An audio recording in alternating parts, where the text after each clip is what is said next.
पुराने जमाने का जिक्र है। शहर नूराबाद में एक कारीगर रहता था जिसका नाम जमाल था। वो अपने काम में बहुत माहिर और बेहद हुनरमंद था। वो ऐसे खूबसूरत हीरे जवाहरात बनाता था कि उन्हें बेचने के बाद उसे बहुत ज्यादा दौलत मिलती थी। इसी तरह आहिस्ता आहिस्ता उसने अपनी मेहनत से बहुत माल जमा कर लिया। जब उसके पास बहुत दौलत जमा हो गई तो उसने एक नेक, पाकीज़ा और इंतहाई खूबसूरत औरत से शादी कर ली।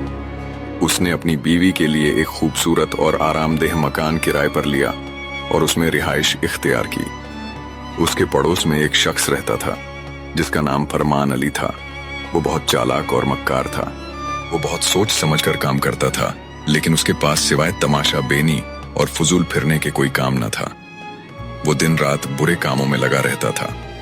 खुदा का करना ऐसा हुआ कि एक रोज उसने जमाल की बीवी, जिसका नाम नाहिद था, को देख लिया। वो उसकी खूबसूरती देखकर उस पर हजारों तरह से फिदा हो गया और उस पर आशिक हो गया। उसने बहुत कोशिश की कि किसी तरह उस औरत तक पहुंच सके, मगर वो नेक और पारसा औरत उस बुरे आदमी से खुद को दूर रखती थी और अपनी इज्जत और शराफत की हिफाजत करती थी। लेकिन वो आदमी फरमान अली इतना मक्कार था कि वो उस पर दिलो जान से कुर्बान था और उसी के ध्यान में लगा रहता था। वो दिन रात यही कोशिश करता कि किसी तरह उसे अपने काबू में कर ले, मगर उसका बस नहीं चलता था। जब उसने देखा कि उसकी तमाम चालें और कोशिशें बेकार हो गई हैं और कोई और तरीका नहीं सूझा, तो उसने एक नया ढंग अपनाया। उसने जमाल यानी नाहिद के शौहर से दोस्ती कर ली, उससे मोहब्बत बढ़ाई और ऐसा ताल्लुक पैदा किया कि कुछ ही दिनों में वो कारीगर फरमान अली को अपना सबसे अच्छा और मुखलिस दोस्त समझने लगा। यहाँ तक कि अब वो उससे कोई राज नहीं छुपाता था और कोई काम भी उस चालाक आदमी के मशवरे के बगैर नहीं करता था। एक दिन जमाल ने अपने दोस्त से कहा, ए दोस्त, मुझे लगता है कि मेरी नजर में बहुत फर्क आ गया है और मुझे डर है कि कुछ दिनों के बाद मेरी आंखों की बिनाई बिल्कुल खत्म हो जाएगी। मेरी बीवी जवान है और मेरे अलावा घर में कोई दूसरा मर्द नहीं है जो मेरे माल दौलत को संभाल सके और हिफाजत से रखे।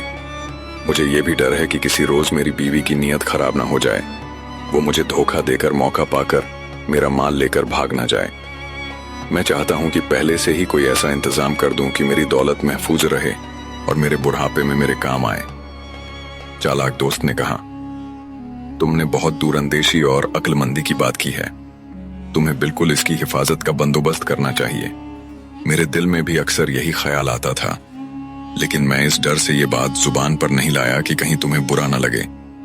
मेरा मशवरा है कि तुम सिर्फ जरूरी सामान और थोड़ी सी नकद रकम अपने पास रखो और बाकी तमाम दौलत उस शख्स के पास रखवा दो जिस पर तुम सबसे ज्यादा भरोसा करते हो और जिसे अपना खैर ख्वाह समझते हो। जमाल ने कहा, मेरे पास 5000 दीनार नकद मौजूद हैं और मेरे दोस्त, मुझे तो इस दुनिया में तुमसे ज्यादा काबिल भरोसा कोई दोस्त नजर नहीं आता। मुझे तुम पर पूरा एतमाद है। अगर तुम मेरी दरख्वास्त मान लो तो मैं तुम्हारा बहुत एहसानमंद रहूंगा कि ये सारी दौलत अपने पास रख लो। तुम्हारे पास दौलत रखकर मुझे ये सुकून भी रहेगा कि तुम मेरे करीब रहते हो।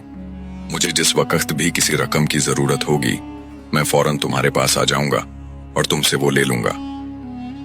दूसरे चालाक दोस्त ने कहा, मैं तुम्हारी इस मेहरबानी का शुक्रिया अदा करता हूं कि तुमने मुझे इतना काबिल भरोसा समझा।